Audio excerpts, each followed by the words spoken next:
Bonjour à tous, merci d'être venus ce soir pour cette conférence en visio organisée par le Muséum de Bourges et donc dont je suis aujourd'hui très heureuse de participer en tant que partenaire de ce projet à Centre Sciences.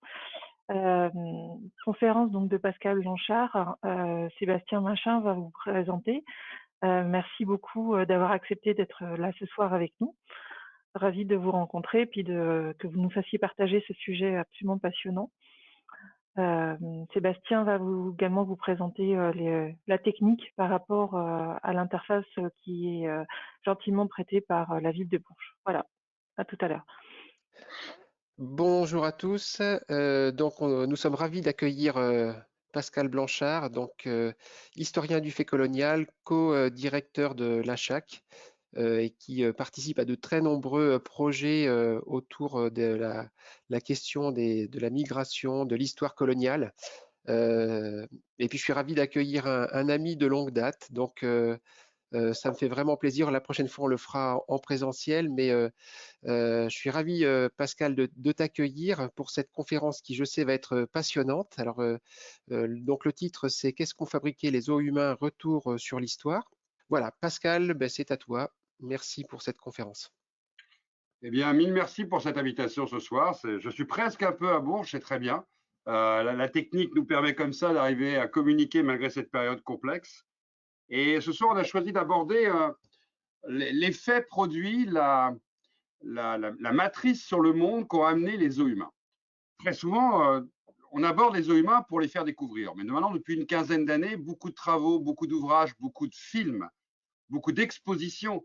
Sébastien en connaît quelques-unes. C'est de quoi je veux parler, notamment au musée du Quai Branly en 2011-2012, exhibition L'invention du sauvage. On parlait de la thématique, du sujet. Qu'est-ce que les os humains? Je vais juste ouvrir la conférence quand même pour revenir un petit peu sur le phénomène. Mais ce qui nous intéresse ce soir, c'est de voir en fin de compte en quoi les os humains ont contribué à un certain nombre de phénomènes. Et des phénomènes assez nombreux qui sont liés à l'histoire coloniale, mais qui peuvent être aussi à l'histoire de la construction du monde, de la manière dont les identités se sont fabriquées, de la manière dont on a représenté l'autre à une époque importante, puisque le 19e et le 20e siècle ont été des siècles de construction des identités. Et en plus, on a affaire avec les os humains à un phénomène qui est souvent oublié dans sa dimension internationale.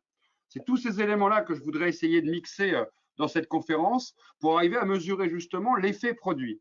Et après, pouvoir échanger avec vous justement sur l'analyse, sur ces effets, sur la société, sur les regards, sur les politiques publiques, sur aussi la matrice du monde qui va se créer à travers les os humains. Alors déjà, pour commencer, une micro peut-être, micro retour en arrière sur l'histoire des os humains. La définition même des os humains, qui est un terme qui a été calqué pour arriver à définir des choses extrêmement diverses, parce que conceptuellement, tout le monde arrivait à comprendre ce que ça voulait dire, c'était exhiber des hommes, je dirais, comme des animaux. Pas forcément à l'identique des animaux, mais les exhiber de la même manière que l'on venait voir des bêtes curieuses. C'est le principe même à la fois de ce qu'on a appelé les ethnic shows, avec des populations dites exotiques, ou des freak shows, c'est-à-dire des monstres de foire, que vous avez en tête. Vous avez tous en tête le film Elephant Man pour imaginer le processus, que ce soit le processus d'exhibition des monstres, comme on les appelait à l'époque, ou l'exhibition des exotiques. Le public qui se rendait à ces spectacles y allait à peu près dans la même, je dirais, typologie de la visite. C'était de la curiosité. On allait voir autant en termes de curiosité des populations qu'on ne rencontrerait jamais, donc des populations lointaines et exotiques, qu'on allait voir des populations monstrueuses ou dites monstrueuses ou fabriquées comme monstrueuses pour les biens du spectacle. Donc ce terme de zoo humain, déjà, il englobe une typologie extrêmement large, puisque ça peut être des spectacles de foire, tels que vous pouvez les voir d'ailleurs et les imaginer avec Elephant Man, le film, ou Man to Man de Régis Varnier, avec des populations exotiques, des nains pour l'Angleterre victorienne. Ça peut être des exhibitions coloniales à l'intérieur des grandes expositions universelles, qui vont à partir de 1851 commencer à essaimer à travers le monde. Ça peut être aussi à travers des pavillons et des exhibitions coloniales dans des expositions très spécifiquement coloniales. Et là, c'est à partir de 1883 avec la première exposition coloniale au monde à Amsterdam. Ça peut être aussi à travers ces villages itinérants qui ont traversé toute l'Europe, tous les pays européens, et qui ont connu ce qu'on a appelé des villages ethniques, des villages noirs, des villages africains, des villages indochinois, des villages arabes, qui étaient de véritables spectacles qui fonctionnaient un peu comme des cirques, puisqu'on venait construire un village à l'intérieur, soit d'une petite exposition, soit même du village en tant que tel ou de la ville, et qu'on venait présenter des populations pendant 1 mois, 2 mois, 3 mois. Ça peut être aussi des spectacles qui s'intégraient directement dans des troupes qui tournaient dans toute l'Europe, aux États-Unis, au Japon et de dimension internationale, et qui étaient des troupes dites d'artistes, mais qui jouaient autant sur l'exotisme que sur l'artistique dans leur mode de spectacle. Et ça peut être des exhibitions ethniques dans le monde du spectacle en tant que tel, c'est-à-dire des théâtres, comme on a vu à Paris, la plupart des grands théâtres dont vous connaissez les noms, les Folies Bergère, le Casino de Paris, le Théâtre de la Porte Saint-Martin, tous ces lieux ont aussi été des lieux d'exhibition de soi-disant sauvages à l'époque, puisque ça faisait partie d'un monde du spectacle. Tout ça englobe ce concept des zoos humains. Alors, les zoos humains ont aussi une temporalité dans leur période, ou du moins dans leur définition contemporaine. On a de tout temps exhibé l'autre. Ce n'est pas nouveau. Dès les Romains, il y avait l'exhibition existait. Elle existait dans les jeux du cirque, quand des populations lointaines étaient ramenées des conquêtes. On était encore dans ce rapport d'une exhibition qui montrait à la fois la victoire et celui qui avait été vaincu, mais on était déjà dans une exhibition qui fascinait aussi par l'ailleurs. Mais le phénomène va surtout prendre une accélération avec la découverte des mondes, où vous allez avoir quelques spécimens qui vont être amenés au XVIe, XVIIe et XVIIIe siècle en Europe. On pense à Christophe Colomb notamment qui ramène des Indiens. On pense à quelques populations qui sont ramenées sur les marges des premiers comptoirs africains. On pense à des populations orientales qui vont être présentées. On est encore dans quelque chose qui n'est pas le monde du spectacle grand public. On est encore dans quelque chose qui se résume, si vous préférez, à un monde très aristocratique ou bourgeois, où quelques personnes, qu'on appelait spécimens d'ailleurs à l'époque, quelques personnes vivantes vont participer dans différentes cours ou lieux d'exhibition qui ne sont pas encore des lieux d'exhibition structurés et vont être exhibés auprès d'un tout petit nombre de personnes. Et puis, le début du 19e siècle va voir s'accélérer énormément le phénomène en parallèle en fait de la découverte des mondes. Et on prend toujours comme élément un peu de basculement, moment charnière, l'exhibition de la Vénus Hottentote qui a été exhibée entre Londres et Paris entre 1810 et 1815, au début donc du 19e siècle, comme un moment charnière. La Vénus Hottentote avait été acquise, achetée en tant qu'esclave par son impresario en Afrique du Sud et ramenée sur Londres et typiquement montrée comme un phénomène de foire à la double charnière déjà du phénomène du freak show et du ethnic show, puisque son corps, que l'on présentait comme difforme, et vous avez dû le voir dans le film qu'a fait Keshish, Vénus Noire, était présenté comme un corps étrange, un corps anormal, et en même temps, son anormalité se doublait d'une perception très spécifique des populations africaines à l'époque. Et à travers elle, à travers rien que ce nom de Vénus Noire, elle s'appelle Saartjie Baartman, qui était son nom, non pas son nom d'origine, mais son nom donné en tant qu'esclave, faisait qu'elle était présentée déjà comme un phénomène d'exception. Et on qualifie très souvent le début du processus des zoos humains avec cette exhibition de la Vénus Hottentote, parce qu'au-delà d'avoir été exhibée, je le dis bien à Londres et à Paris, dans à peu près avec tous les éléments caractéristiques de ce qui va composer un zoo humain, et avec déjà une communication à travers les supports de l'époque, bien entendu, où les impresarios annonçaient dans la presse de l'époque les spectacles et où ils devaient avoir lieu, la Vénus Hottentote a aussi été considérée par le monde de la science, et je pense notamment à Cuvier, Geoffroy Saint-Hilaire, comme un phénomène qu'il fallait étudier. Je prends bien le terme de l'époque, un phénomène qu'il fallait étudier. Et son corps, de son vivant, a voulu être étudié par Cuvier et par d'autres scientifiques, notamment en France, et à son décès, son corps a été totalement un objet de science et de savoir pour justement travailler déjà à l'époque sur cette idée du chaînon manquant qu'aurait pu symboliser la Vénus Hottentote. Donc on voit bien qu'elle est déjà, au début du 19e siècle, coincée, je dirais, entre deux mondes, entre le monde de la science, le monde du savoir, le monde, d'une certaine manière, à côté du spectacle, de la mise en scène. Elle va donc inaugurer un processus que l'on peut qualifier à partir de ce moment-là, de croissant. Alors là, on a très peu de troupes et d'exhibés au début du 19e, et plus le processus va s'inscrire dans le siècle, plus le nombre de troupes et l'organisation des zoos humains va devenir une mécanique. On situe très souvent le deuxième tournant au 19e siècle autour du milieu du 19e siècle, 1850-1860, pour plusieurs raisons, notamment parce qu'aux États-Unis, ce monde du spectacle que vous avez un peu en tête si vous pensez à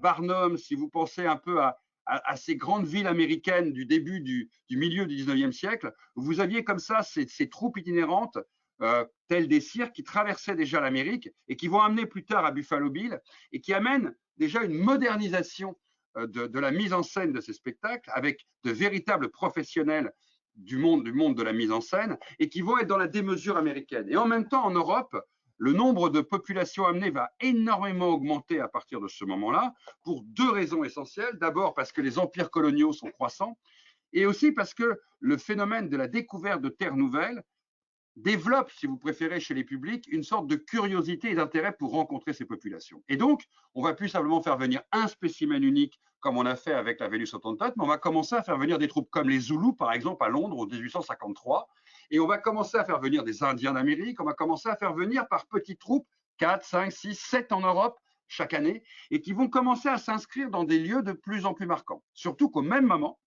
émerge un nouveau phénomène qui est le phénomène des expositions universelles. La toute première en 1851 à Londres et la seconde à Paris en 1855, qui eux vont… Une expo universelle, c'est quoi? C'est une volonté de reconstituer le monde pour le public qui va venir la visiter avec des mises en scène qui vont faire voyager ces publics. Et on imagine bien tout de suite, petit à petit, comment va se rencontrer les deux mondes. Le monde de l'exhibition humaine et le monde de la mise en spectacle du monde. Et les expos universelles vont devenir, après celle de 1867 à Paris, 1878 à Paris encore, 1889, les expositions hollandaises de 1883, la grande exposition de Chicago en 1893, vont devenir des lieux où on va reconstituer à travers les pavillons ces mondes lointains. Et la reconstitution absolue, je dirais la plus cohérente, la plus complète, c'est de reconstituer à la fois des univers visuels, du bâti, des bâtiments, des univers végétaux, et à l'intérieur de ces espaces, de proposer aussi une présence humaine, dite exotique, et d'hommes comme d'animaux. Et là, vous commencez à rentrer dans le zoo humain de plus en plus spectaculaire. Vous commencez à rentrer avec les expositions universelles dans pas simplement des reconstitutions de l'autre mise en scène avec, je dirais, un spectacle de foire, mais toute l'intentionnalité des impresarios à ce moment-là, des organisateurs de ces expositions, ça va être de reconstituer le voyage vers l'ailleurs. On va commencer à associer animaux et hommes. On va commencer à essayer de reconstituer des mondes, vrais ou faux d'ailleurs, mais qui fabriquent de l'exotisme. Et là, le zoo humain va s'accélérer en termes de mécanismes. Il va devenir, si vous préférez, de plus en plus omniprésent dans ces grandes expositions, et il va répondre à une attente du public croissante. Soyons clairs, s'il n'y avait pas eu une demande du public et une fascination du public, il n'y aurait pas eu de zoo humain.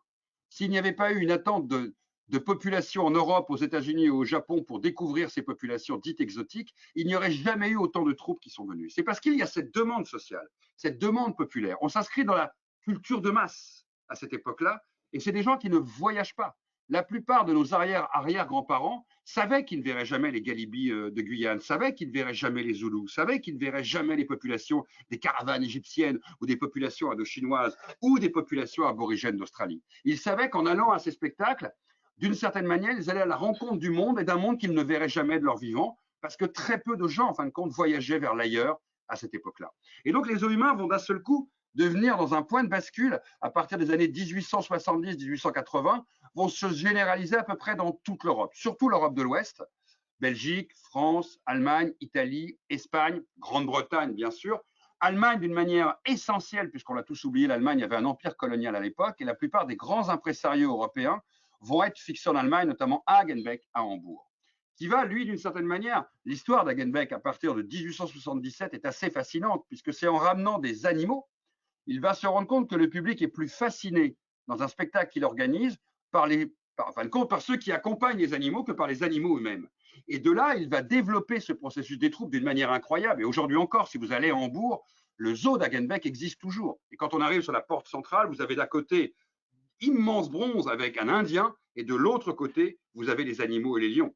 Et ce symbole-là, même de ce qu'a été la manière de penser le monde d'un Hagenbeck, donc un impresario privé, va montrer à peu près cette dynamique de ce qui fascinait nos aînés, nos ancêtres, si vous préférez, dans ce monde du spectacle. Et là, la mécanique du zoo humain va s'accélérer de manière totalement incroyable. Pourquoi? Parce que dans le même temps, vous avez de plus en plus d'expositions.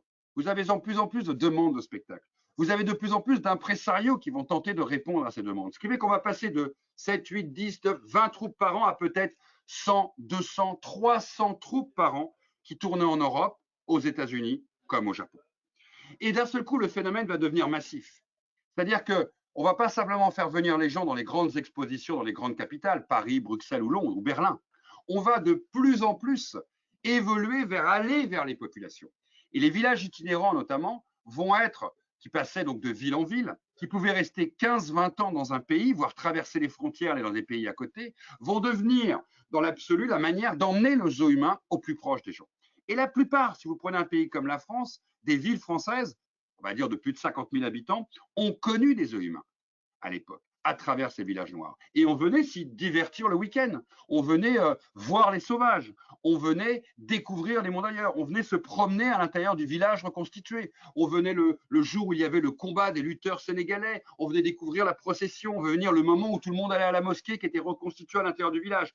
Tout ça devenait une attraction incroyable et permettait en même temps de rentrer dans une forme de dialectique du monde, de découvrir ces populations lointaines. Alors, vous allez me dire, quel est le rapport avec les deux grands phénomènes du 19e siècle qui, dans le même temps, sont en modulation de croissance?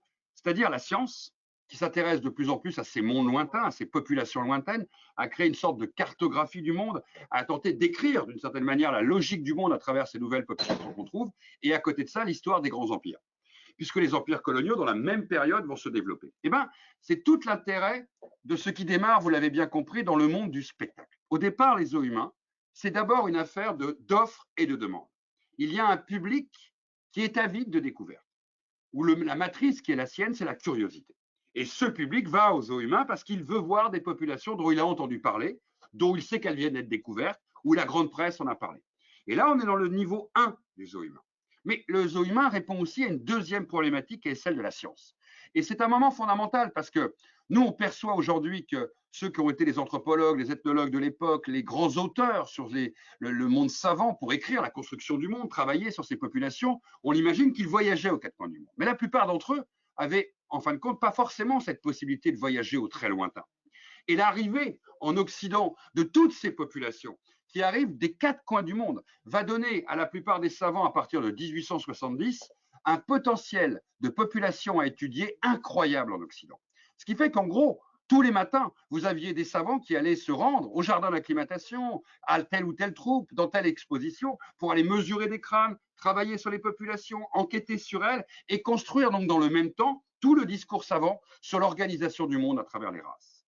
Cette matrice qui va se construire entre monde de l'exhibition et monde du spectacle et monde savant est un des éléments majeurs du zoo humain, puisque ces spécimens vont à la fois servir aux savants pour écrire ce récit et dans un temps second vont d'une certaine manière aussi permettre, si vous préférez, de construire une façon même de voir ces mondes qui étaient tellement lointains et ces populations dont on parlait ne semblaient pas réelles. Et d'un seul coup, elles deviennent réelles à la fois pour le grand public et elles permettent aux savants d'illustrer leurs propos à travers leur présence. Ce qui va démultiplier l'intérêt justement sur ces populations lointaines et va les rendre extrêmement proches en termes de visite. Et bien entendu, il va y avoir un rapport qu'il faut comprendre. La construction raciale qui se fait à ce moment-là. Pour faire à peu près simple, d'une construction d'une hiérarchie du monde qui va se fixer dans les opinions publiques, va d'un seul coup devenir démonstrative avec le zoo humain. Aller au zoo humain, c'est avoir la preuve de ce que disent les savants sur des populations qui seraient plus arriérées, qui ne seraient pas au même niveau que les Occidentaux, qui se hiérarchiseraient par rapport à la population qui vivent en Occident. Et donc, ils vont aussi rentrer dans un monde de spectaculaire, si vous préférez, où chaque population sauvage, ou plus ou moins sauvage, telle qu'elle est la dialectique de l'époque, va les positionner dans le monde de l'exhibition à travers cette sauvagerie. On n'exhibe pas un caucasien, un japonais, de la même manière qu'un lapon, un indien galibi venant de Guyane, ou les populations, par exemple, aborigènes, zoulous ou autantotes d'Afrique du Sud. C'est-à-dire que dans l'exhibition, il y a aussi hiérarchisation. D'ailleurs, quand une troupe de caucasiens sera à Paris au jardin d'acclimatation, comme une troupe de japonais d'ailleurs, ils feront mettre une pancarte spéciale en expliquant qu'ils ne sont pas des sauvages. C'est-à-dire qu'il y a même cette perception de ne pas être perçu à ce moment-là comme un sauvage par certains. On est aussi dans le zoo humain, dans une démonstration vivante, dans un temps où, je vous le rappelle, n'existe pas le web, la télévision, le cinéma, n'existent pas les masses médianes aujourd'hui. Le zoo humain, c'est le journal de TF1 du soir. C'est là où d'un seul coup, le monde se met à vivre et à fonctionner. Et donc, le discours savant doit être en phase, quelque part, avec le discours du réel qui est vu. Ça ne veut pas dire que tous les visiteurs sont dupes de ce qu'ils voient. Ça veut dire que beaucoup de visiteurs peuvent prendre à plus ou moins d'un degré une certitude de ce qu'ils voient. Mais en tout cas, ce qu'ils sont certains, c'est qu'ils ne sont pas comme ceux qui sont exhibés. Déjà, eux-mêmes ne sont pas exhibés. Ceux qui sont exhibés, ce sont les autres. Et cette distinction, cette différenciation, cette frontière qui existe, que ce soit avec une cage ou une fosse ou tout simplement un petit fil entre le visiteur et le visité, fabrique déjà une forme de hiérarchisation du monde. Je disais qu'il y a un deuxième phénomène qui se passe en même temps que ce phénomène de construction de l'ordre du monde à travers les races, c'est le phénomène des empires coloniaux. Alors, dans la matrice des empires coloniaux, au-delà de la conquête, au-delà de l'occupation des terres, qui est le 19e siècle et le partage du monde entre les grands empires, à la fois européens mais aussi l'Amérique, parce qu'on oublie très souvent que l'Amérique était un empire colonial, Hawaï, Porto Rico, Haïti, mais aussi des populations beaucoup plus lointaines comme les Philippines, par exemple, le Japon a été un très grand empire colonial depuis la conquête de Taïwan, donc Formose, la Corée et après la Mandchourie. Donc ces pays-là vont avoir besoin de convaincre leur population qu'il y a une légitimité coloniale, une grandeur coloniale à travers cette démarche d'empire. Et la meilleure manière de le faire, c'est de faire de la propagande pour justifier auprès des populations occidentales l'intérêt de ces empires et de ce qu'ils apportent comme richesse. Et les expositions officielles vont devenir les meilleurs endroits, quelque part, pour mettre en scène d'une certaine manière cette grandeur impériale et faire cette propagande. Et qui dit exposition dit exactement la même matrice que pour les expositions universelles, c'est une volonté de reconstitution, de mise en scène de ces mondes exotiques lointains. Et de toute évidence, ils vont prendre le modèle en fait des impresarios privés qu'ils vont reproduire à l'intérieur des grandes expositions coloniales. Pourquoi? Tout simplement parce qu'il faut faire venir les visiteurs. Et la meilleure manière de faire venir les visiteurs, certes, c'est de reconstituer le temple d'Angkor, comme pour l'exposition de 1922 à Marseille ou 31 à Paris, mais c'est aussi d'avoir des figurants dans cette mise en scène coloniale.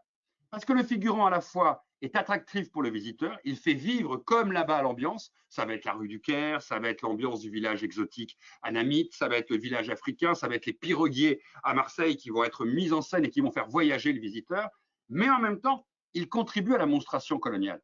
Il contribue d'une certaine manière à montrer qu'il y a une maîtrise de ces terres et de ces populations. La preuve qu'on les maîtrise, c'est qu'on les exhibe. Vous voyez bien que d'un seul coup, le zoo humain va arriver à un carrefour triple. Le premier carrefour, c'est celui du monde du spectacle et qui va être de plus en plus croissant et cela va durer jusqu'au milieu des années 30.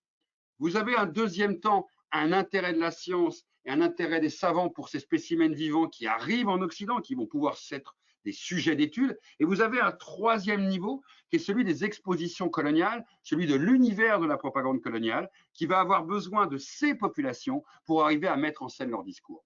C'est pour ça que le zoo humain, il arrive à un moment, je dirais, à la fois majeur et de basculement. Le zoo humain, il accompagne le moment où, d'une certaine manière, on construit la dialectique entre civilisé et sauvage, qui est la base même à la fois du discours savant sur la construction hiérarchique du monde, mais surtout qui est à la base même du discours colonial. S'il y avait égalité entre les hommes et les femmes, il ne pourrait pas y avoir de justification de la colonisation.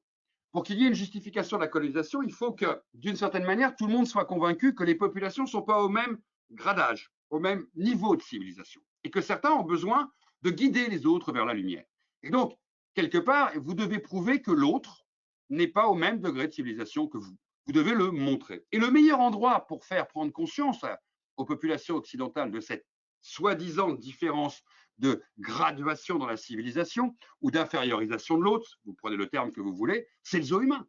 Le zoo humain, vous n'avez pas besoin de le dire, vous le montrez. Vous n'avez pas besoin de le prouver, c'est une évidence. Bien sûr, tout le monde n'est pas forcément convaincu. Certains vont même être choqués par ce qu'ils voient. D'autres vont douter. D'autres se poseront des questions. Mais je vous rappelle que pour les zoos humains, on estime qu'il y a eu entre 1,4 milliard et 1,6 milliard de visiteurs dans le monde. 1,4 milliard et 1,6 milliard entre 1815 et 1935.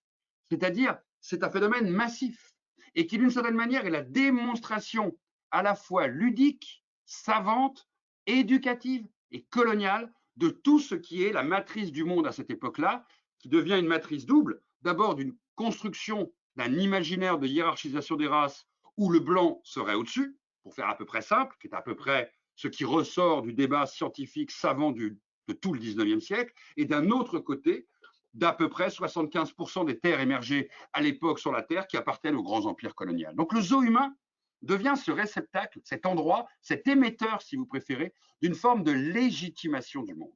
Alors, quand on a posé ces éléments-là, on peut se dire que le zoo humain, en termes d'effets, il est multiple. Il n'est pas simplement de croire que le sauvage existe.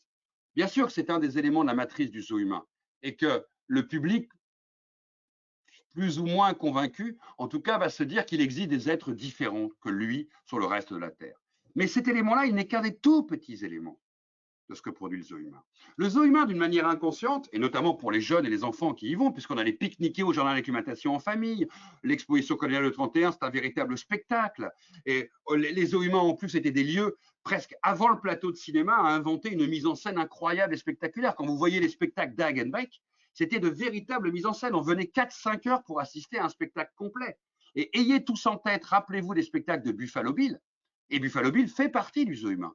La mise en scène même des spectacles de Buffalo Bill, c'est du zoo humain. Sauf qu'on reconstitue le western après la réalité des guerres indiennes pour le public notamment européen et américain, et notamment européen, où Buffalo Bill fera une immense tournée après celle de Barnum, notamment celle de 1905. Il va faire, je crois, plus de 210 étapes dans toute l'Europe, où il va raconter l'histoire de l'Amérique à travers ces étapes. Et le western n'existe pas parce que le cinéma n'existe pas encore de manière massive à l'époque. Et donc, va se fabriquer à ce moment-là toute une matrice du monde, mais qui fabrique aussi les identités des populations visiteuses. Car on est au même moment en train de fabriquer les identités nationales. C'est le moment où l'américain se fabrique, c'est le moment où le russe se fabrique, c'est le moment où le français se fabrique, qui est maintenant dans ses frontières définitives. C'est le moment où l'allemand se fabrique, qui est encore une nation jeune. L'Italie, j'en parle à peine. Et donc, ce qu'il faut comprendre, c'est que dans le zoo humain, l'autre se fabrique tout autant que celui qui vient visiter. C'est l'exemple archétypal pour moi et que je trouve fascinant, c'est l'exposition de Genève de 1896, où les Suisses, à côté d'un village noir, alors qu'ils n'ont pas d'empire, je vous le rappelle, à côté d'un village noir, font un village suisse, en Suisse, pour un public suisse. Vous direz à quoi ça sert? Ben, ça sert à fabriquer l'identité suisse commune. Être suisse ne veut pas dire grand-chose en 1896. Et ça devient quelque chose à partir du moment où on le voit, où on le met en scène, où on le met en spectacle, si vous préférez. Et surtout, que l'on met ce spectacle en comparaison du village noir.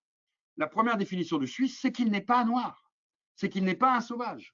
Et donc la construction, y compris d'ailleurs folklorique du Suisse qui va avoir lieu dans le village suisse, ça va être de fabriquer cette monstration.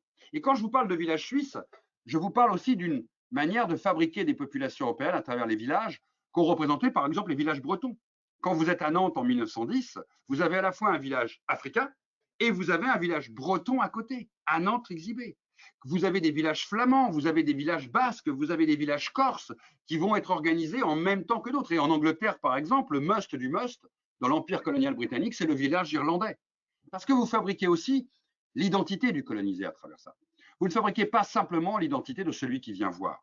Vous êtes dans une matrice qui a pour fonction de construire la place de chacun dans l'ordre du monde. Et le zoo humain, c'est l'un des rares vecteurs qu'il y a. Alors bien sûr, vous avez la grande presse et vous avez la littérature à l'époque, ce qui est extrêmement important. Mais le zoo humain est la, je dirais, concrétisation par le réel, par le vivant, de cette manière d'inventer le monde.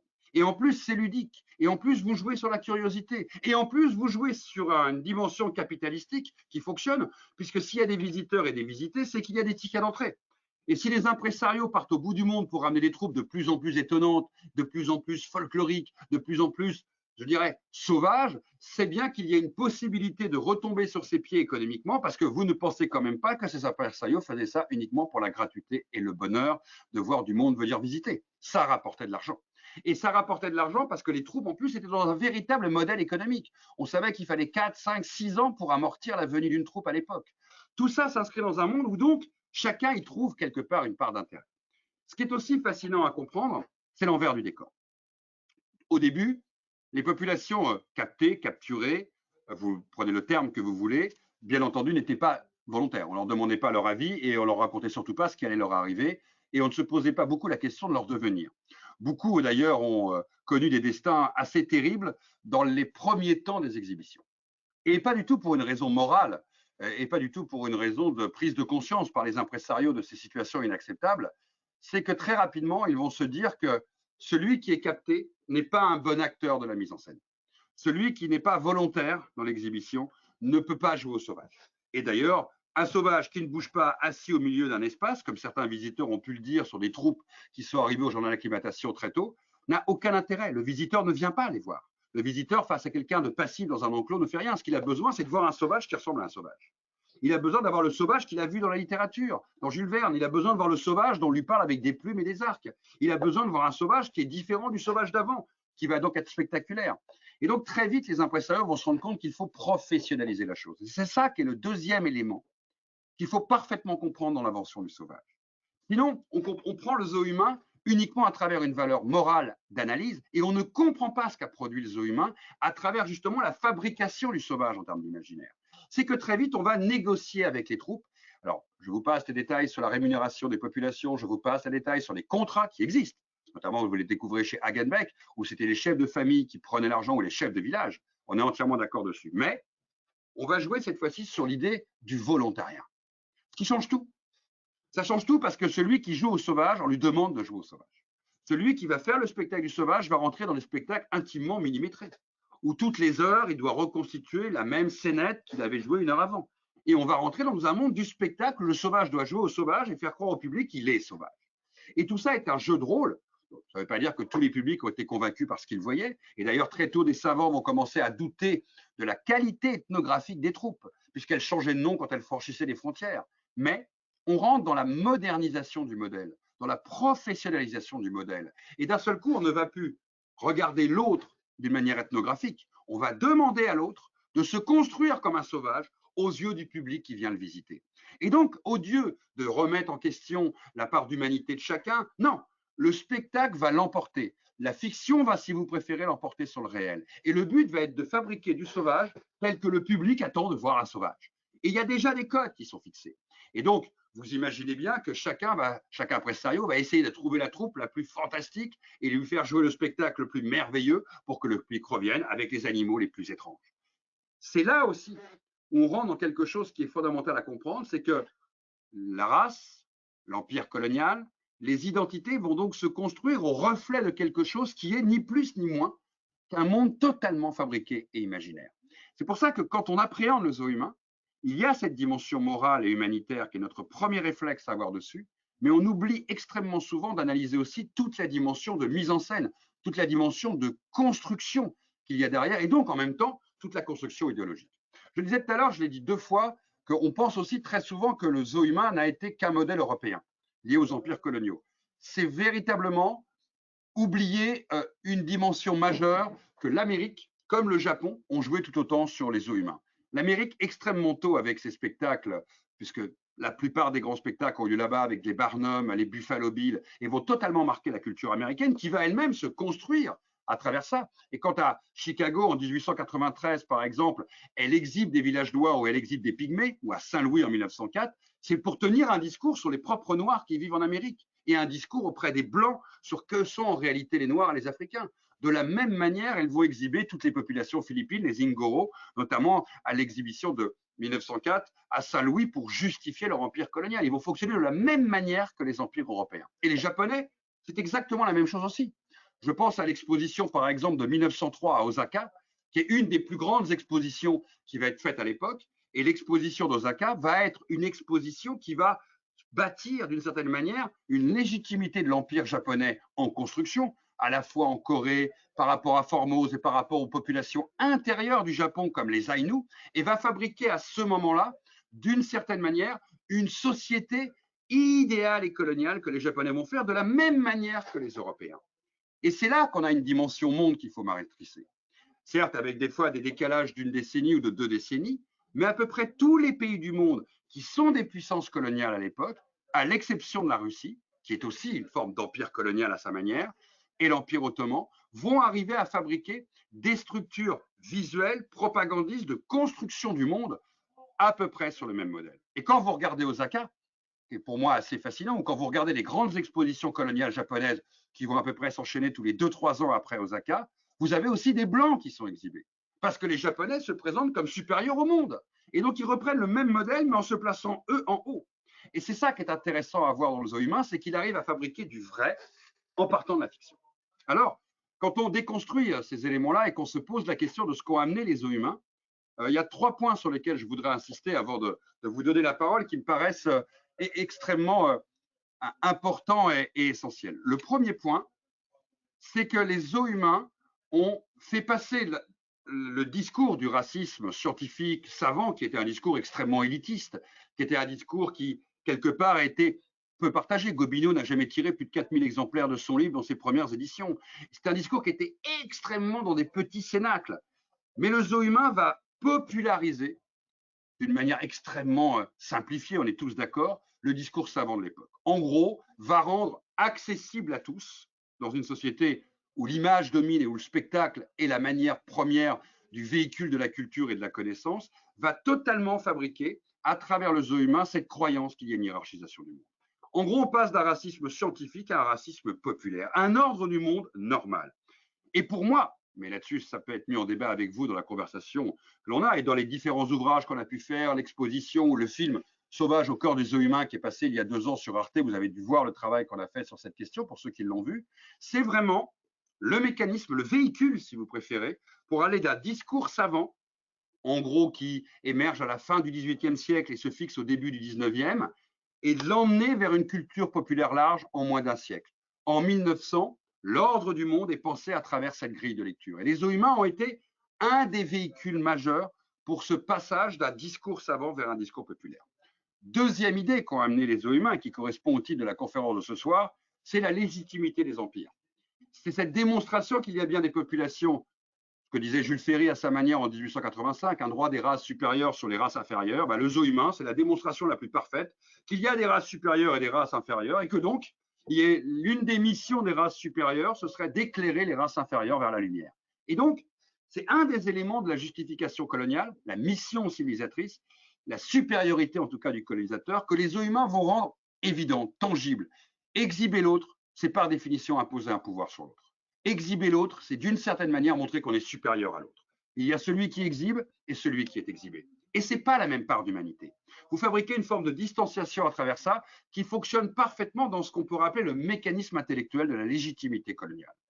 Troisième dimension qui est essentielle, ça a fabriqué alors quelque chose qui aujourd'hui nous pensons que c'est un peu inconscient ou un peu secondaire, mais qui reste dans nos images. Rappelons-nous quand on est enfant et que si on avait demandé quand on était tout petit à l'école de dessiner un sauvage, on sait tous à quoi ressemble un sauvage. En fin de compte, quand on était enfant, on pouvait dessiner des sauvages. Parce que le sauvage, il a des plumes, il a un arc, il est à moitié nu, il n'est pas habillé. Alors on ne sait pas trop quel être hybride il est, mais le sauvage est quelque chose qui est de l'ordre de l'abstraction et rentré dans notre culture populaire. Et les zoos humains ne sont pas le seul véhicule, bien sûr, qui ont porté cette image, mais sont un des éléments qui a popularisé cette idée du sauvage. Et le sauvage, c'est l'antithèse du civilisé.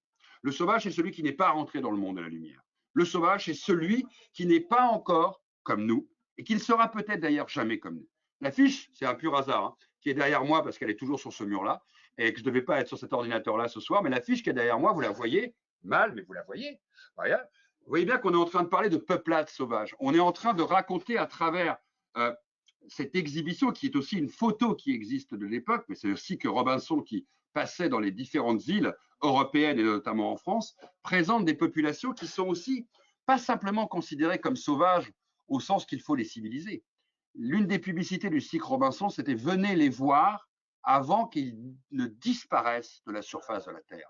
C'est-à-dire que pour certaines de ces populations, on est en train de considérer qu'ils ne seront jamais civilisés et qu'ils seront d'une certaine manière incapables de s'adapter au monde moderne.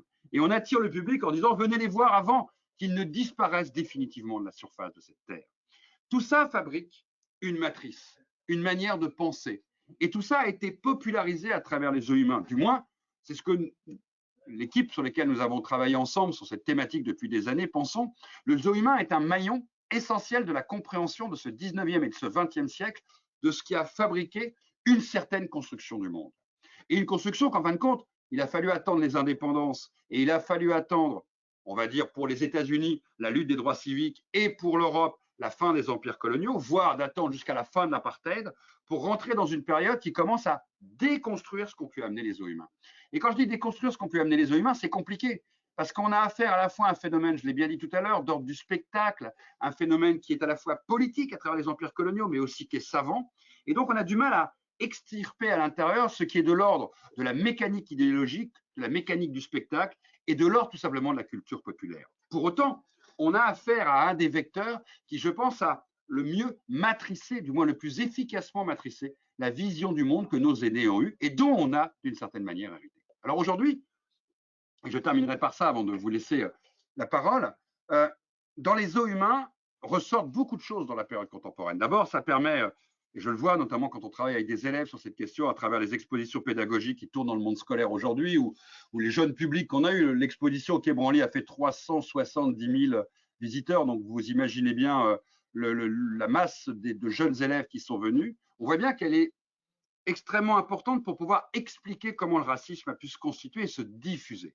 Mais au-delà de ça, dans les zoos humains, il y a quelque chose qui ressort et qui est très fort depuis quelques années. Et on l'a vu avec le phénomène de la restitution pas simplement des biens culturels, mais des biens humains. Puisque je vous le rappelle, notre pays, la France, a rendu, après une longue négociation, on peut le dire, mais après aussi un vote au Parlement français, le corps de la Vénus Hottentote à l'Afrique du Sud, qui en 2001 a été enterré, du moins ses restes ont été enterrés en Afrique du Sud, ce qui a inauguré tout un processus pan-européen, notamment de restitution des corps, puisqu'après, il y a eu le célèbre nègre de Bandiérès, c'est son nom, je n'y peux rien, pardonnez-moi, je mets bien sûr nègre entre guillemets, mais le nègre de Bandiérès qui avait été exposé dans un musée à Bandiérès, dans un petit musée pas loin de Barcelone, jusqu'aux années 80, ce qui est fou. C'était un noir empaillé, lui-même empaillé à l'intérieur d'un musée qui était toujours visible il y a encore 50 ans, qui a été rendu au Botswana. Un certain nombre de Fugiens ont été rendus au Chili, ils ont été retrouvés en Suisse. D'autres corps ont été rendus, notamment de Congolais qui avaient été exhibés à Tervuren en 1897. Il y a des procédures sur 2-3 corps qui existent et qui sont identifiés dans des musées aujourd'hui. Et de plus en plus de pays font revenir ces corps. Ils ne les font pas juste revenir parce qu'il y a une volonté, je dirais, hyper nationale d'être enterré chez soi. Ils deviennent des symboles de quelque chose qui leur a été pris, exactement comme le retour des biens culturels. Ils deviennent le symbole d'une histoire et d'un passé, honteux certes, mais qu'il faut remettre à l'endroit. Quand on a fait le film sur Sauvage au cœur des zoos humains, on a eu une très belle conversation avec quelqu'un que vous voyez dans le film. Ça se passe en Australie, dans une réserve aborigène, et lui-même explique pourquoi il a été retrouvé le corps de son arrière-grand-père, qui avait été lui-même exhibé, puis empaillé. Et dans une pharmacopée dans le sud des États-Unis, il l'avait retrouvé en 1993 et il l'a ramené en Australie pour l'enterrer sur sa terre. Parce que d'une certaine manière, à travers, et pour toutes ces populations qu'on a rencontrées, les Indiens Galibi, les populations au Congo, au Sénégal, en Nouvelle-Calédonie, le retour de ces populations, c'est d'une certaine manière de remettre l'histoire à l'endroit. Car c'est une double humiliation. Une humiliation d'abord dans la manière dont se sont passés les zoos humains, mais aussi une humiliation parce que cette histoire n'a jamais été écrite après et qu'ils n'ont jamais récupéré le corps de leurs ancêtres. Et donc, remettre cette histoire à l'endroit, l'élément le plus symbolique pour beaucoup de populations, c'est le retour des corps. Mais vous savez, nous-mêmes en Occident, le retour des corps, c'est fondamental. Si vous vous rappelez bien toute la dialectique depuis des années sur, par exemple, le corps de militaires, rappelons-nous le corps des soldats français qui n'avaient pas été retrouvés ou américains pendant la guerre du Vietnam ou la guerre d'Indochine, ramener le corps des combattants, c'est quelque chose de fondamental pour que le deuil puisse se faire. Et qu'aujourd'hui, on a ce phénomène depuis 15-20 ans du retour de ces corps des gens exhibés, du moins ceux qu'on a pu identifier, qu'on a pu retrouver, pour pouvoir les ramener dans leur pays. Alors on sait que dans nos musées et dans nos muséums, et ça, Sébastien pourra en parler tout autant que moi, il reste beaucoup de restes humains de ces personnes qui ont été exhibées. Pourquoi ? Parce que, comme je vous le disais tout à l'heure, les savants étaient fascinés par eux. Et quand ils décédaient, ils devenaient des objets de science. Et ces objets de science intégraient les laboratoires d'anthropologie ou d'ethnographie. Et puis après, les muséums, comme à Bourges ou ailleurs. C'est-à-dire qu'ils devenaient des objets de science. Parce qu'ils avaient toujours été des objets de science pour une partie des scientifiques qui les observaient et qui les regardaient. Et dernier point, sur ce qu'ont amené les zoos humains, du moins de ce qu'ont apporté les zoos humains, de ce qu'ils nous signifient aujourd'hui, ils nous permettent, en les étudiant, de comprendre en fait comment a fonctionné les sociétés qui nous ont précédés. Je vais essayer de caractériser ça à travers quelque chose d'assez simple. Nos arrière-arrière-grands-parents, pour la plupart d'entre eux, bien entendu, à part quelques exceptions, n'avaient pas voyagé dans les empires, n'avaient pas été voir les colonies, n'ont jamais connu les colonies. Ça ne veut pas dire qu'ils n'ont pas eu un grand-oncle qui était, un frère, quelqu'un qui envoyait des lettres, des courriers, des cartes postales, qui en parlait en revenant au pays, on est tous d'accord. Mais la majorité d'entre eux n'ont jamais été dans ces territoires. Et les zoos humains ont été une manière de penser, d'une certaine manière, ces ailleurs, de penser ces colonies, de penser les populations qui y vivaient d'une manière indirecte. Et donc de se faire une idée, si vous préférez, de l'histoire coloniale. C'est ce qu'on appelle en histoire sur ces questions le bain colonial dans la société. Et nos aînés ont vécu dans ce bain colonial de proximité, mais en fin de compte à distance. Ça paraît curieux ce que je viens de dire, mais ils ont vécu l'Empire sans jamais avoir été dans l'Empire. Ils ont vécu ces colonies sans jamais avoir découvert ces colonies. Ceux qui ont visité, par exemple, l'exposition coloniale de 31, où déjà le zoo humain ancienne matrice n'existait plus. Hein. On était déjà rentré avec Lyotet dans une vision extrêmement moderne en 31 à Paris de la manière de montrer les populations, étaient fascinés en sortant de cette exposition. Ils avaient l'impression d'avoir fait le tour du monde en un jour, comme le vantait l'affiche de l'exposition. Et donc, les zoos humains ont rempli, on va dire, si on s'intéresse à la période la plus croissante du phénomène, entre 1870 et 1930, pour faire à peu près simple, ces 60 années-là, ont fabriqué à ce moment-là une matrice dont je pense qu'elle a été un élément majeur de la légitimation de ces empires et de la perception même de ces empires et des populations qui vivaient. Enfin, je voudrais juste terminer par quelque chose qui est assez fascinant, c'est comment ces zoos humains en fait se sont terminés.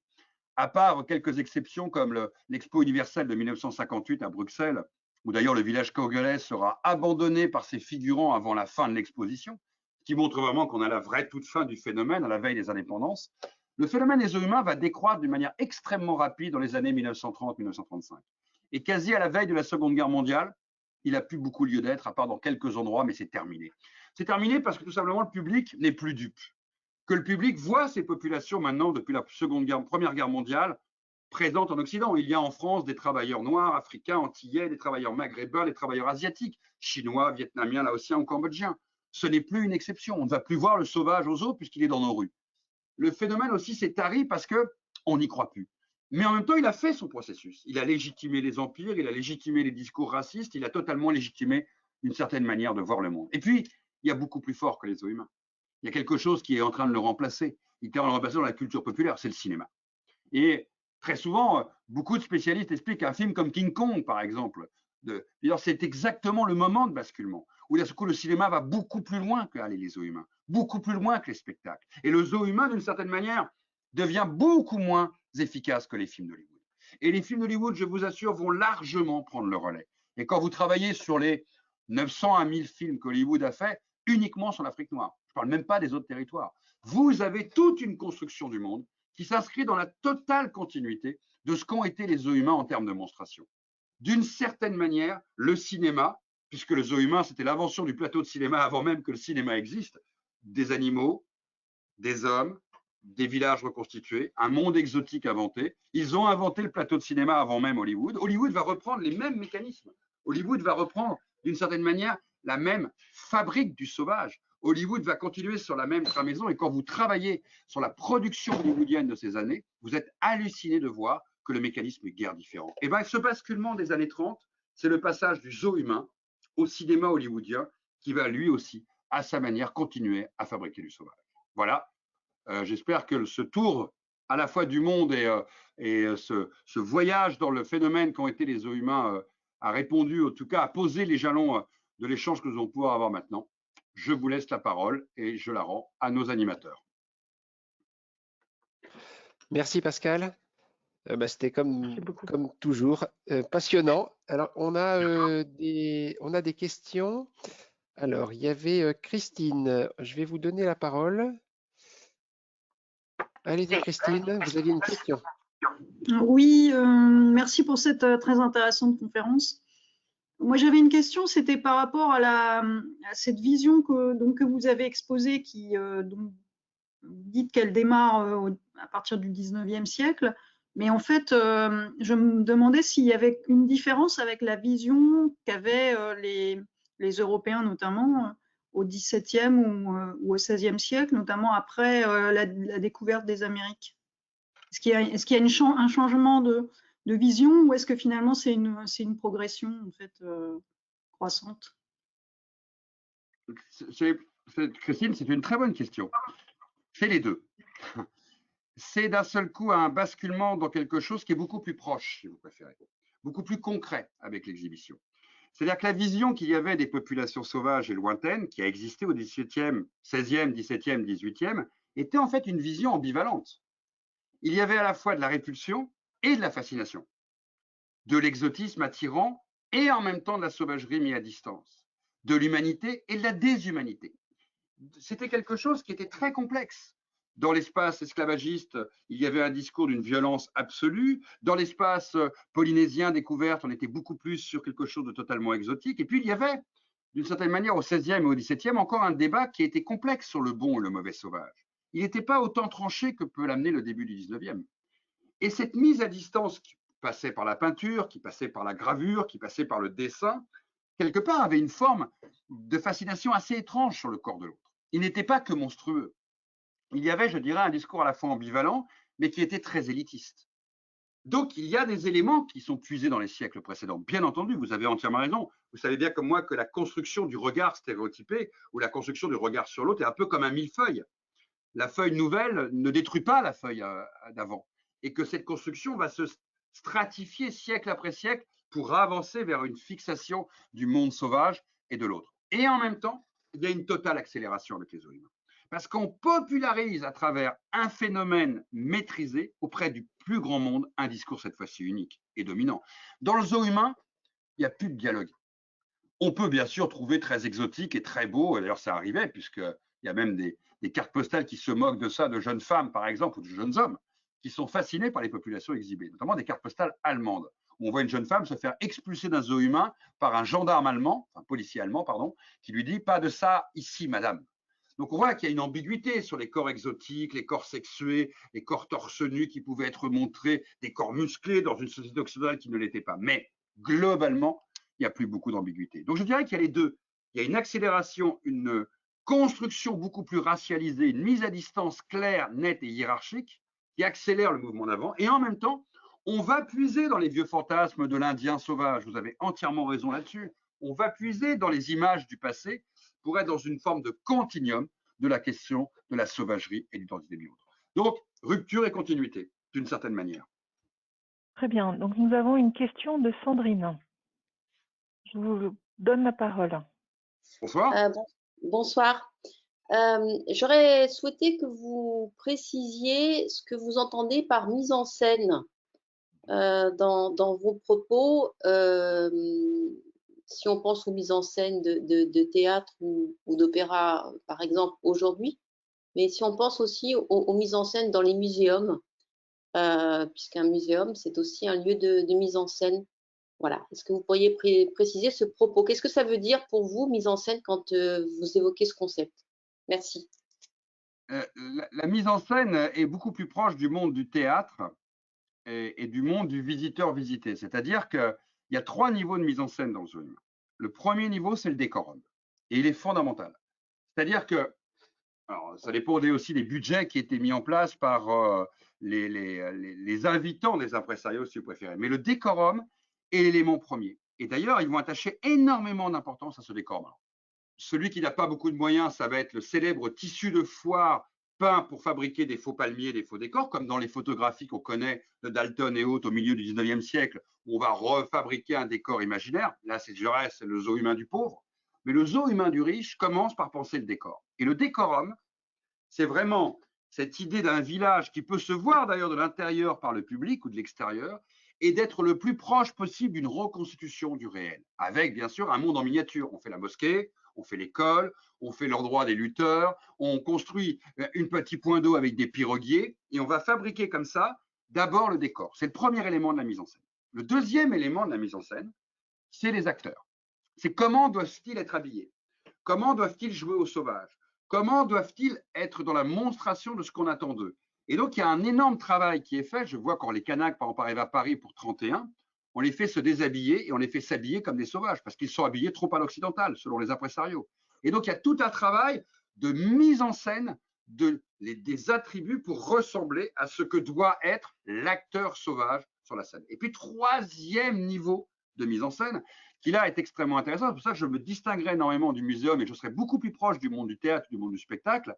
C'est j'allais dire le textuel, c'est le scénario, c'est ce qu'il doit être mis en scène. C'est ce qu'ils vont d'ailleurs recommencer très souvent tous les jours. C'est appris par cœur. C'est de jouer à la mise en scène du défilé de la troupe, par exemple. Ça va être la reconstitution de la lutte des lutteurs sénégalais. Ça va être la procession. Ça va être l'intronisation du roi Makoko. Ça va être à chaque fois des jeux, des scénettes qui sont censés fabriquer pour le visiteur un voyage vers ses ailleurs. Et là, on est très proche du monde du théâtre. On est très très proche d'un monde de l'écriture du spectacle. Le décorum, l'acteur, dans le rôle qu'il doit jouer, dans la mise en scène gestuelle qui est la sienne, et en fin de compte, le texte appris par cœur. J'irai même beaucoup plus loin avec un dernier élément qu'il ne faut jamais oublier, c'est qu'après le spectacle, là j'emploie le mot spectacle, parce que c'est le mot tel qu'il est pensé à l'époque, souvent c'était les figurants eux-mêmes qui allaient vendre les cartes postales et qui allaient vendre les souvenirs au public qui était présent. Et donc c'est un moment qui est assez paradoxal, puisqu'on est soi-disant à distance et en même temps, c'est le sauvage lui-même qui va vendre la carte postale qui doit effrayer la belle famille ou le grand-oncle ou la grande-tante à qui on allait envoyer en disant « j'ai vu le sauvage », parce que c'est ça qui est fascinant quand on lit ces cartes postales, ce qui est écrit derrière. Et pourtant, c'est eux-mêmes qui allaient le vendre, comme à la fin d'un spectacle, on irait été vendre un livret. Donc je serais assez proche du monde du théâtre, parce que c'est un monde d'impresarios qui venait pour beaucoup du monde du théâtre ou du cirque, donc il y a les deux, mais qui jouent sur cette monstration. J'aurais pu parler un peu plus peut-être des animaux aussi qui viennent participer, mais dans l'élément du décorum, parce qu'ils doivent sembler donner ce côté exotique vrai, d'une certaine manière, à la mise en scène. Donc je serais beaucoup plus proche du monde du théâtre, comme vous l'avez dit, que du monde du muséum. Alors, il y avait une main levée d'Anthony. Je vous donne la parole. Oui, merci. Vous avez parlé de villages suisses, par exemple, qui étaient à côté d'un village exotique, mais on mettait des vrais Suisses dedans aussi pour montrer la différence, ou alors c'était juste une reconstitution, pareil pour le village breton, le village basque dont vous parliez. Ah non, il y avait des vrais Suisses dedans, bien sûr. Il y avait, moi, le village breton, j'ai des photos des Bretons qui sont dans le village, ce qui d'ailleurs a sidéré totalement beaucoup des visiteurs qui voient les affiches. Par exemple, j'ai un village alsacien, ce sont des vrais Alsaciens, ce sont des vrais Flamands, ce sont des vrais Basques, ce sont des vrais Corses, ce sont des vrais Bretons. Alors moi-même, je suis breton, donc j'ai été énormément intéressé à ces villages et à découvrir les tournées, comment ça se passait en termes d'habits, en termes de mise en scène, quels étaient les niveaux de spectacle. Ce sont des populations. Alors, on sait qu'il y a des fois eu des populations qui étaient fausses. Quand la caravane égyptienne, par exemple, arrive à Paris, on sait aujourd'hui, parce qu'on a retrouvé des petites annonces de l'époque, que 60% seulement de la caravane était constituée d'orientaux, au sens large, hein, d'orientaux, vraiment au sens très très large. Mais 40% étaient recrutés dans les villes où les gens arrivaient. Et donc, il y a 40% de la troupe, si vous préférez, qui va être exhibée au journal d'acclimatation de la caravane égyptienne en 1892, si ma mémoire est bonne, viennent de Bécon-les-Bruyères et de Levallois. Et les gens vont se grimer la peau pour ressembler à des orientaux. Donc, il y a peut-être eu des faux Suisses dans la troupe des Suisses, mais majoritairement, ce sont des Suisses qui viennent des différentes vallées, des différents cantons et qui jouent qui rejouent la mise en scène folklorique, si vous préférez, comme si on était dans un spectacle du Puy du Fou, avec une reconstitution cette fois ethnographique ou ethnogéographique ou ethno-identitaire, vous l'appelez comme vous voulez. Les Suisses jouent aux Suisses. Et un Suisse qui joue aux Suisses rentre dans la même mise en scène qu'un Africain qui doit jouer à l'Africain. Le Suisse si le Suisse commence à jouer au sauvage, il ne correspond plus au Suisse. Donc ce sont des vrais villages et qui ont, je vous dis, les villages irlandais par exemple, c'est quelque chose qui est un must. Vous le verrez, j'ai ce catalogue, si vous le trouvez dedans, vous avez des photos à l'intérieur des différents villages qui étaient suisses, italiens et qui tournaient de région. Alors très souvent, ce sont les dernières régions qui sont intégrées dans les marges des nations. Par exemple, pour la France, c'était les Corses, c'était les Occitans, c'était les Savoyards, c'était les Flamands et c'était les Bretons. Bon, les Irlandais, c'est vraiment une situation coloniale avec les Anglais. Vous avez des villages flamands qui pouvaient tourner en Belgique, ce qui est assez extraordinaire. Et vous trouvez ça dans plusieurs pays aussi. Au Japon, par exemple, c'est les villages Aïnous. Et les Aïnous, c'est les populations, si vous préférez, c'est les Indiens de l'intérieur. Parce qu'il y a aussi cette dimension-là. Et ce qui a extrêmement marché en Europe, j'ai totalement oublié de vous en parler tout à l'heure, mais c'est les populations nordiques. C'est-à-dire les Lapons qui sont exhibés parmi les premières troupes. Parce qu'à l'époque, ce qui est pour nous n'est plus une dimension peut-être exotique qui a disparu dans la perception humaine. À l'époque, ces populations du Grand Nord sont totalement exotiques. Elles arrivent avec leurs grandes fourrures, les traîneaux, et on joue sur la mise en scène de la même manière qu'on joue sur les populations africaines. En Europe, une des premières troupes qui va faire beaucoup de bruit, c'est des Groenlandais qui viennent. On avait mis notamment cette peinture au musée du Quai Branly sur ces Groenlandais qui auront un impact incroyable et qui auront un succès sans précédent. Alors, il y avait une question et une main levée de Pierre. Je vous donne la parole. C'est bon, allez-y. Vous m'entendez? On vous entend. Oui, merci beaucoup. D'abord, merci à Pascal Blanchard pour cet exposé extrêmement intéressant. J'avais deux questions, deux curiosités. D'abord, une première concernant les tirailleurs africains.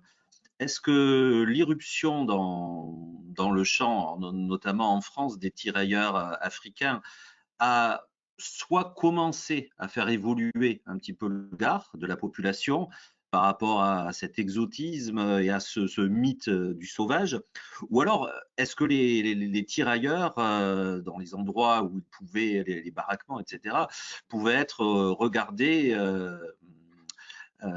disons, avec le même regard que l'on pouvait porter sur ces zoos humains?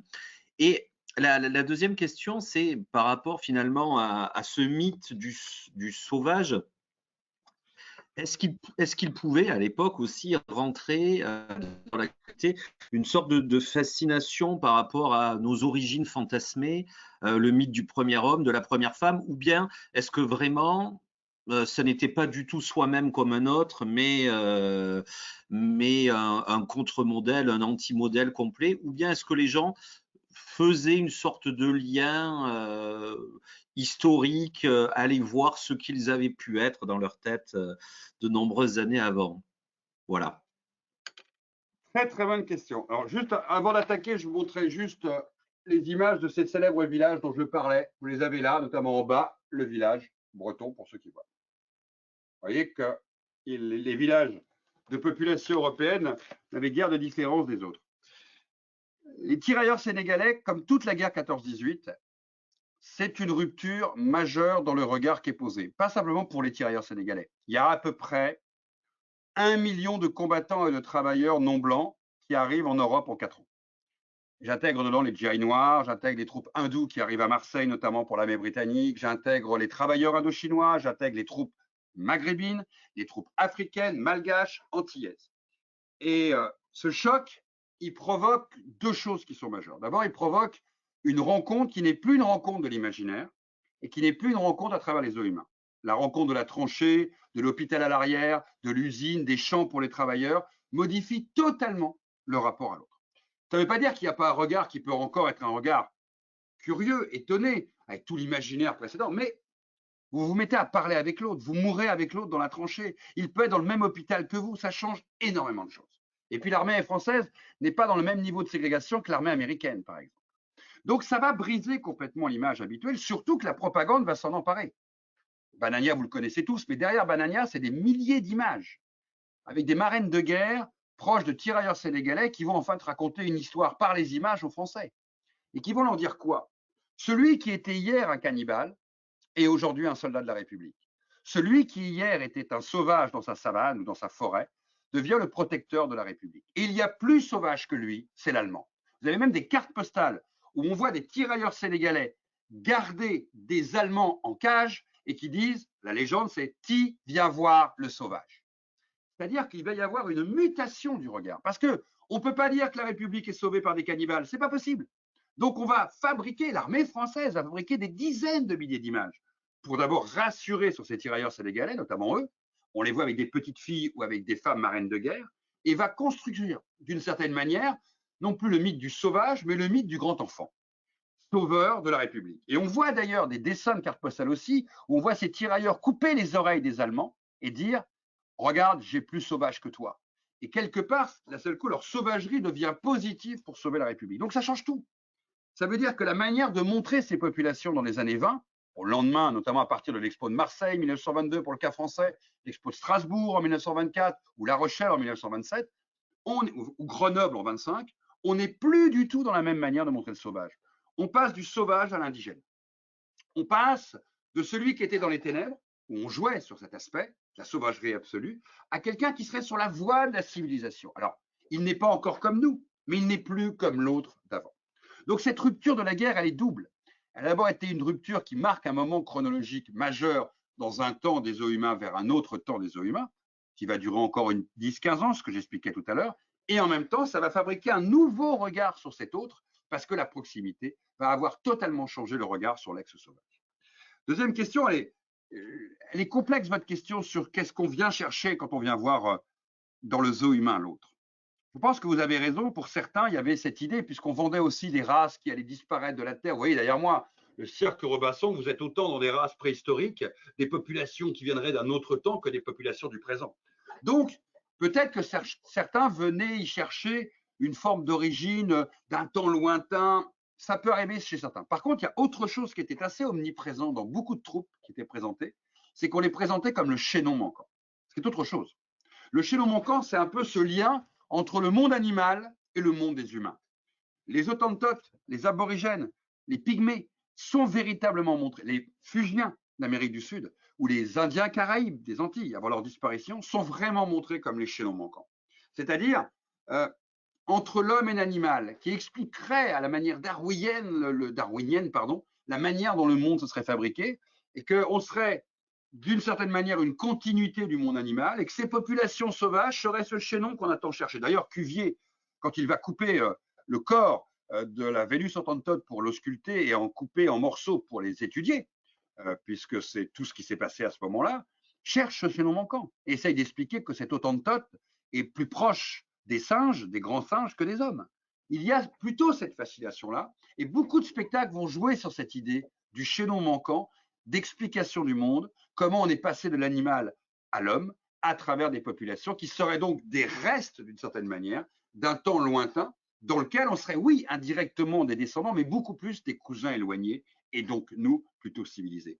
Mais il a pu y avoir, vous avez entièrement raison, certains qui venaient chercher une forme d'antériorité lointaine, de monde disparu qu'on viendrait revoir dans ces eaux humains. Alors, il y a une question de Anna. Anna, je vais vous laisser la parole. Voilà, Bonsoir. vous pouvez parler. Oui, je voulais savoir s'il y avait eu une opposition en fait à ces zoos humains à la fin du 19e et au début du 20e siècle, et en particulier une opposition qui serait apparue dans la presse. Il y a 3 types d'oppositions et elles sont assez bien marquées chronologiquement.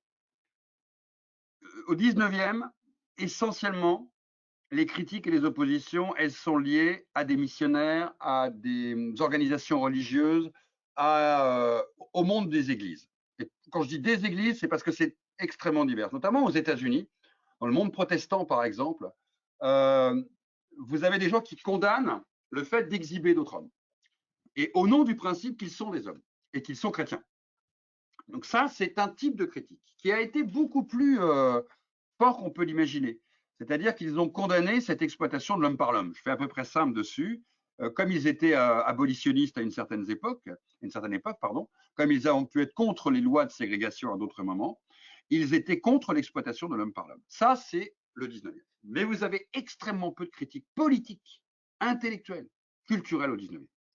On en a trouvé extrêmement peu. Petit à petit, au début du 20e, vous avez un deuxième niveau de critique. Alors là, vous allez peut-être vous étonner, celui-là, mais je le trouve très fascinant, des savants qui commencent à condamner ces exhibitions parce qu'ils considèrent que les impresarios sont des menteurs, en fait. Ce sont des trafiquants de faux sauvages et nous mentent sur l'authenticité de ces sauvages. Dès 1892-93, on voit à la Société d'anthropologie de Paris, on peut lire des articles où les savants commencent à douter de la qualité, de l'origine des gens. Donc en gros, ils nous montraient de faux sauvages qui ne seraient pas authentiques par rapport à ces populations. Donc ils condamnent les zoos humains en disant que ce ne sont plus des objets de science et d'éducation populaire d'une certaine manière. Ce sont des éléments qui nous trompent, c'est du cirque. Et eux, leur critique, elle va être savante. Ils ne nous montrent pas des bons sauvages. Et puis, troisième niveau de critique, j'ai quelques intellectuels comme Léon Berthe, par exemple, qui va commencer à parler dès 1911-12 de clown nègre, et plus tard d'une Paulette Nardal qui fera les mêmes critiques avec une exhibition de négresses à plateau, c'est leur nom, désolé, hein, négresses à plateau, comme ça qu'elles sont appelées à l'époque, en 1930, exhibées au jardin d'acclimatation. Quand je dis jardin d'acclimatation, pour tout le monde, c'est l'endroit où vous allez voir la Fondation Vuitton aujourd'hui. Hein.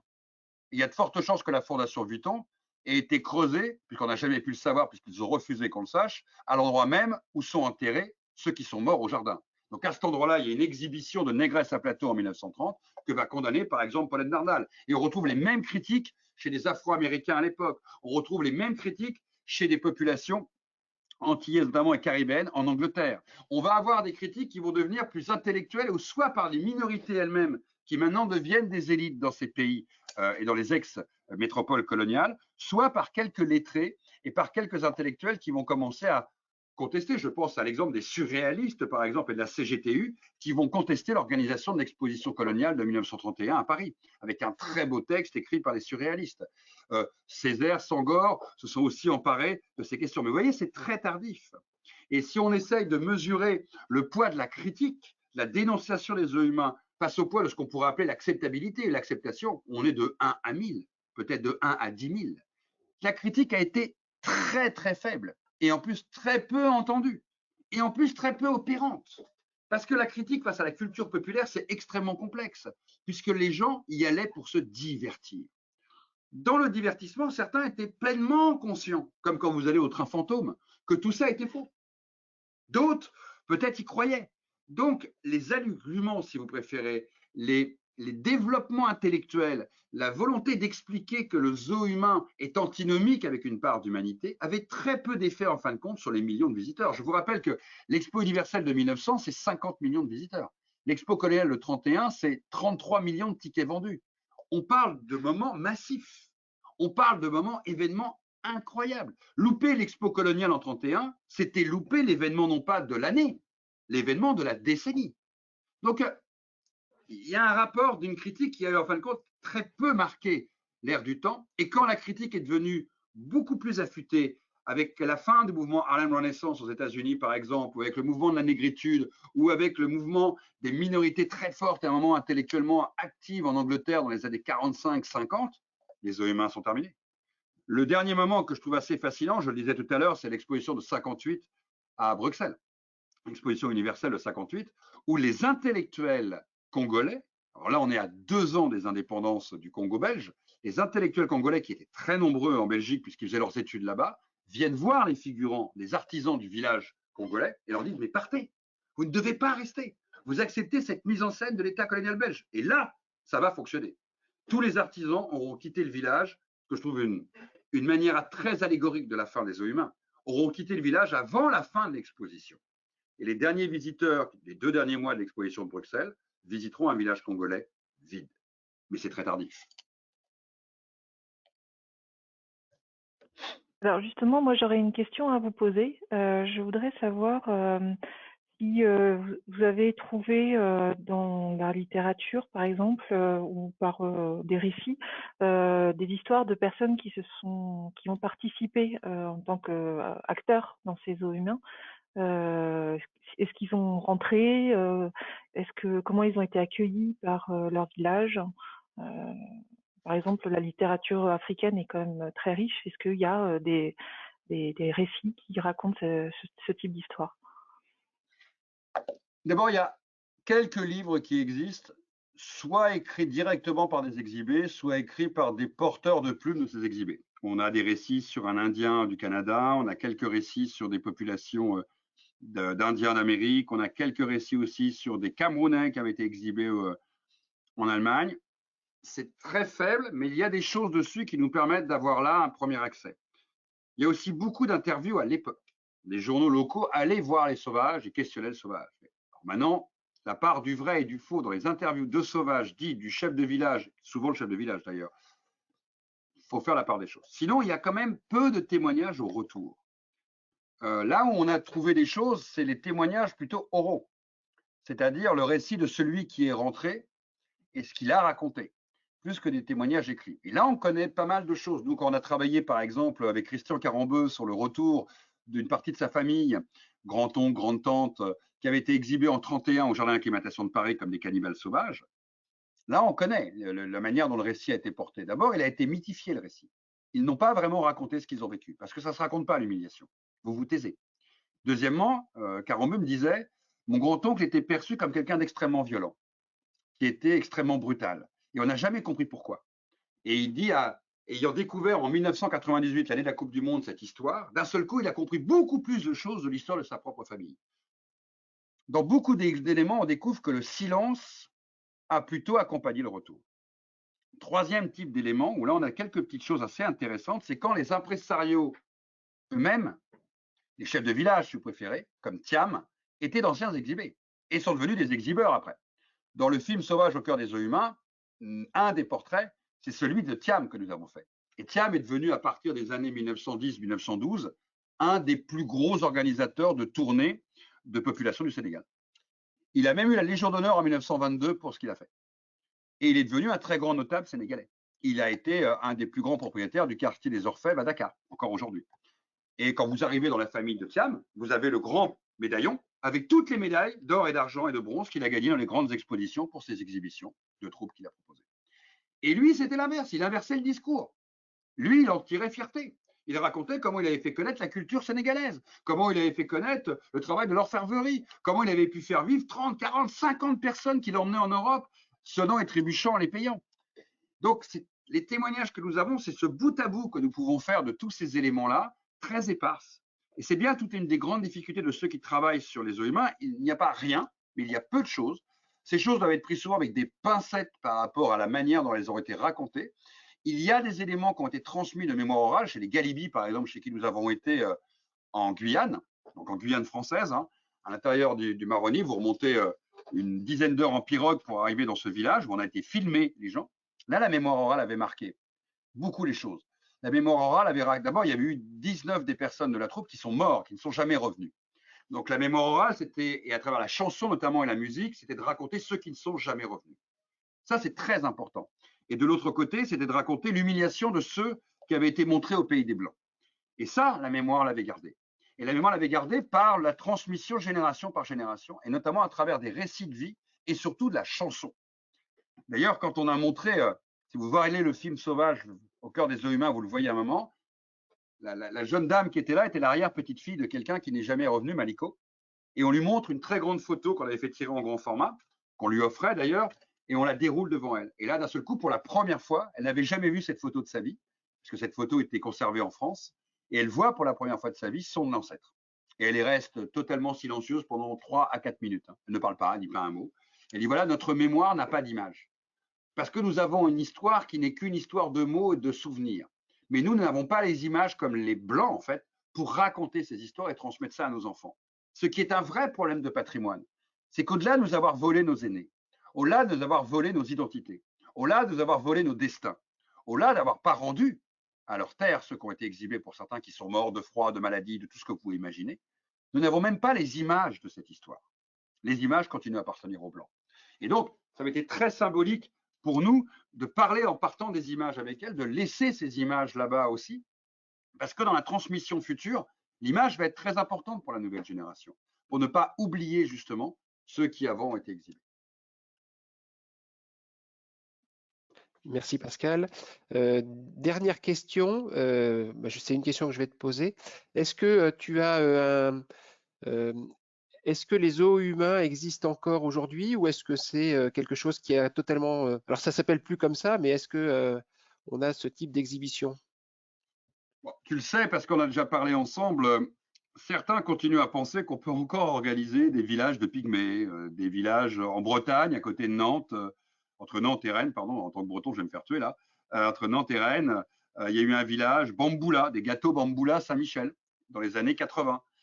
Il y a eu en Allemagne, en Belgique, des villages qui ont été organisés, notamment pour des visions de soutien au développement, en disant, voilà, on va organiser des... Mais il y avait tous les travers des os humains et les gens ne s'en rendaient pas. Dans le sud de la France, il y a eu comme ça une troupe d'aborigènes qui a été exhibée il y a 4-5 ans.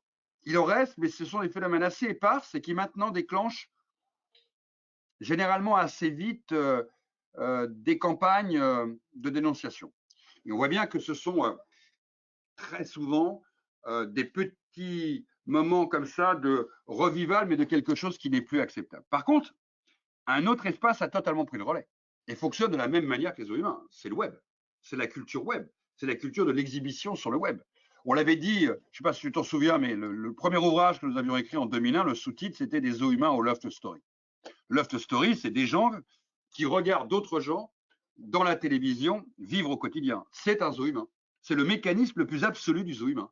On n'a rien réinventé, on n'a pas inventé mieux que le mécanisme. Et tout le monde sait qu'ils sont payés pour jouer à la normalité d'une certaine manière. Et nos enfants, nos ados, regardent ces séries de Loft Story pour construire leurs identités. Ça fonctionne de la même manière qu'un zoo humain. Et aujourd'hui, sur le web, vous avez, mais si vous allez voir, vous serez halluciné, des tas de gens qui s'exhibent de la même manière. Il y a un site de lézardman.com de quelqu'un qui s'est complètement tatoué le corps en vert, coupé la langue en deux morceaux, hein, comme une langue de lézard, et s'exhibe au quotidien comme un lézard, comme un freak show sur son site. Et vous en avez des dizaines sur la Terre entière. Et c'est le même mécanisme de curiosité. Monstruosité, exotisme, fonctionne de la même manière dans le regard des autres. Parce que ce regard n'a pas disparu. Ce que vous ne connaissez pas, vous venez le voir. Et le web est devenu un espace incroyable. Et enfin, le monde du tourisme, c'est la troisième dimension, réinvente le zoo humain. Il y a une histoire que je trouve totalement fascinante. Je ne l'ai pas vécue de mes yeux, hein, mais je rêve d'aller la constater de mes yeux. Donc, je te la livre telle qu'on me l'a racontée. En pays Maasai, il y a un village Maasai qui aurait, puisque je ne l'ai pas vu, qui a été construit ou qui aurait été construit spécialement pour les touristes. Et en gros, jusqu'à 16 h le soir, le village Maasai vit comme un village Maasai, tel qu'un touriste veut voir un village Maasai en ayant payé très très cher du tourisme ethnique. Et à 16 h, quand les touristes s'en vont, les derniers, les Maasai quittent le village, font 10 km et reviennent dans leur vrai village. Il y a la même chose sur les femmes girafes. Je crois que c'est dans le nord de la Thaïlande ou dans le sud de la Birmanie, il faut que je vérifie, qui est vraiment un village totalement inventé. Et le pire qui est, mais ça je crois que je te l'avais montré ou tu l'avais vu sur Internet, vous pouvez tous le trouver, les Chinois ont inventé à côté, à 200 km de Shanghai, un village troglodyte de nains. C'est incroyable. Si vous regardez les images, vous les trouverez sur Internet en tapant ça, c'est des nains en tutu qui dansent pour les touristes. C'est incroyable. Des nains dans des grottes troglodytes. Autant vous dire que c'est Hollywood à côté n'aurait même pas imaginé inventer ça. Donc, cette dimension de l'exhibition, fantasmatique d'une certaine manière, qui joue sur la curiosité et le malsain, ne disparaît pas complètement. Et dans le tourisme ethnique, ce qui est fascinant, c'est de constater qu'en fin de compte, les gens ne veulent pas venir voir ce qui est, ils veulent venir voir une certaine vision du sauvage qu'ils ont déjà. Et donc, le tourisme ethnique fabrique quelque part, dans certains endroits, comme je viens de les citer, il y en a certainement d'autres sur Terre, exactement ce que le public veut voir. Vous ne dépensez pas une fortune pour voir en fin de compte quelqu'un qui a un iPhone, un casque, une casquette et des baskets. Hein. Sinon, vous ne dépensez pas cet argent. Et donc, il y a quelque chose qui, là, est fascinant de la, je dirais, de la continuité, si on parle du fantasme du zoo humain. Et enfin, dernier point, sur une série télé que vous connaissez tous, qui s'appelle Voyage en terre inconnue, où on peut se poser la question de ce qui reste du mécanisme du zoo humain à travers cette émission. Le people en moins. Mais elle nous interroge en tout cas. Voilà, je ne sais pas si j'ai bien répondu à ta question, mon ami, mais voilà à peu près les éléments, les mondes, les espaces visuels ou actifs où je pense que l'image perdure et dure. Merci Pascal. Tu as très bien répondu à ma question. On va s'arrêter là pour cette conférence. On te remercie très très chaleureusement pour ton intervention qui a passionné l'ensemble des participants. Merci, bonne soirée. Au revoir. Bonne soirée à tous et merci encore de votre invitation. Merci encore Marie-Laure, merci encore à toi. Merci Pascal. À bientôt. À très vite, à très bientôt. Et en réel, j'espère la prochaine fois les amis. Ce sera tellement plus agréable. À très très vite. Ciao. Au revoir. Au revoir à tous.